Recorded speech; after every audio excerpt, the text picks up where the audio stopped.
इस हिंदवी शेर का रक्त से नहाया हुआ कलेजा जब अरब की धरती पर गरजा, तब आने वाले 400 सालों तक किसी विदेशी में भारत की तरफ आंख उठाकर देखने की हिम्मत नहीं हुई। वह देवी के सामने एक झटके में ही 2 भैंसों की बलि देता, 35 हाथ की धोती और 16 हाथ का दुपट्टा पहनता, 32 मन की खड़क से युद्ध लड़ता, जिसकी सेना में 12,72,000 सैनिक थे।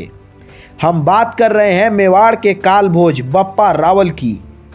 वैसे तो गुहिल राजपूत वंश की स्थापना 566 ईस्वी में गुहिल आदित्य ने की थी, परंतु बप्पा रावल ने इस वंश को नई ऊंचाइयों पर पहुंचाया। इसी कारण इन्हें गुहिल वंश का वास्तविक संस्थापक भी कहा जाता है। इसी वंश में आगे चलकर राणा कुंभा, राणा सांगा और महाराणा प्रताप जैसे महान वीर योद्धा हुए। बप्पा रावल के नाम पर ही पाकिस्तान के शहर रावलपिंडी का नाम पड़ा। तो आइए आकर्षित हिस्ट्री वाला के साथ जानते हैं इस वीर की गौरवपूर्ण इतिहास को, जो कि हमारे स्कूली किताबों में नहीं पढ़ाया जाता। बप्पा रावल का जन्म 713 ईस्वी में हुआ। इनके पिता का नाम महेंद्र द्वितीय था, जो राजस्थान के ईडर के शासक थे।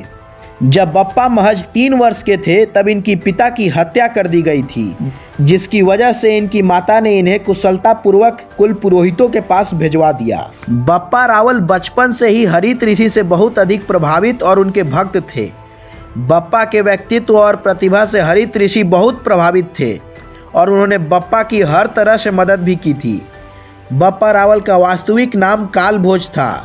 इन्हें बप्पा की उपाधि हरित ऋषि ने ही दी थी। इस समय तक भारत पर मुस्लिम आक्रमणकारियों के हमले होने लगे थे और हरित ऋषि ने बप्पा में वो प्रतिभा देखी जो सनातन धर्म की रक्षा कर सके और इन आक्रमणों को विफल कर सके।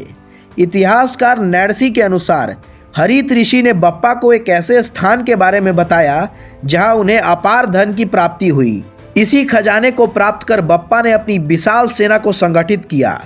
हरित ऋषि ने अपने अंतिम समय में बप्पा को आशीर्वाद दिया कि मेवाड़ में सदैव उनके वंशजों का ही अधिकार रहेगा, और हरित ऋषि का वरदान सच भी साबित हुआ। 1947 ईस्वी तक मेवाड़ पर सिसोदिया राजपूत वंश का ही शासन रहा। बप्पा रावल 723 ईस्वी में गद्दी पर बैठे। इस समय चित्तौड़ में मान मोरी का अधिकार था। बप्पा रावल ने हरित ऋषि के आशीर्वाद से 734 ईस्वी में चित्तौड़ के राजा मान मोरी को हराकर चित्तौड़ पर अधिकार कर लिया। अरबों का भारत पर हमला। मुस्लिम आक्रमणकारी मोहम्मद बिन कासिम ने सिंध के ब्राह्मण राजा दाहिर को हराकर सिंध पर कब्जा कर लिया और हजारों लोगों का कत्लेआम किया और तलवार की दम पर लोगों का धर्म परिवर्तन करवाया।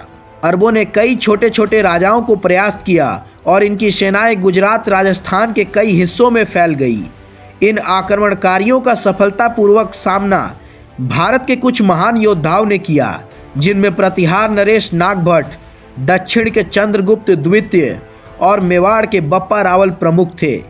बप्पा रावल ने अरबों से हारे हुए राजाओं और कई छोटे छोटे रियासतों को संगठित किया और प्रतिहार नरेश नागभट्ट जैसे प्रतापी राजाओं को साथ मिलाकर एक विशाल हिंदवी सेना का गठन किया, और यह विशाल हिंदवी सेना निकल गई अरबों को परास्त करने, और इस सेना का नेतृत्व कर रहे थे कालभोज बप्पा रावल। इस हिंदवी सेना ने न केवल अरबों को आगे बढ़ने से रोका, अपितु इन्हें युद्ध में हराकर ईरान और खुरासान तक पीछे ढकेल दिया।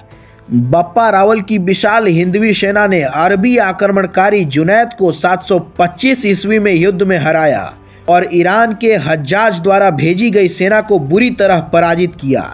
बप्पा रावल सिंध पर कब्जा करके मुस्लिम शासन का खात्मा कर दिया, और बप्पा रावल इतने में ही नहीं रुके, गजनी के शासक सलीम को हराकर गजनी पर भी अधिकार कर लिया।